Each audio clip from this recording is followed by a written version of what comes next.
Easy ആയിട്ട് നമുക്ക് എല്ലാവർക്കും അവൈലബിൾ ആകുന്ന ഉലുവ പൊടിയാണ്. കുറച്ച് ഉലുവ എടുക്കുക. പൊടിക്കാൻ നല്ല പാടായിരിക്കും, പക്ഷേ പൊടിച്ചെടുത്തിട്ടുണ്ടെങ്കിൽ നമുക്ക് ഇടയ്ക്കിടയ്ക്ക് നമ്മുടെ സ്കിന്നിന് വേണ്ടിയിട്ടുള്ള പാക്കൊക്കെ ആയിട്ട് ഉപയോഗിക്കാം. നല്ല സാധനമാണ് കേട്ടോ. കുറച്ച് എടുക്കുന്നുള്ളൂ.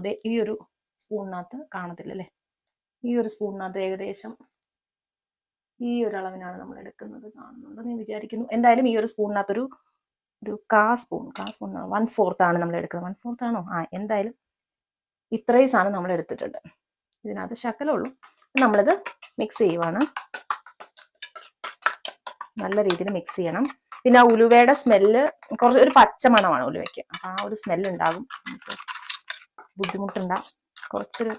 എനിക്കാണെങ്കിൽ ആ സ്മെല്ല് അത്ര ഇഷ്ടമല്ല. ആ സ്മെല്ല് ചിലപ്പം എനിക്കിങ്ങനെ തുമ്മാനുള്ള ടെൻഡൻസി ഉണ്ടാവും. അയ്യോ, എൻ്റെ മൂക്കൊക്കെ ചൊറിയുന്നേ. ഈ സ്മെല്ല്, ചില സ്മെല്ല് വരുമ്പോൾ നമുക്ക് ഈ അലർജി പ്രോബ്ലം ഒക്കെ ഉള്ള ആൾക്കാർക്ക് മൂക്ക് ഇങ്ങനെ ചൊറിയ, ആ ഒരു എഫക്റ്റ് എനിക്ക് വരുന്നുണ്ട്.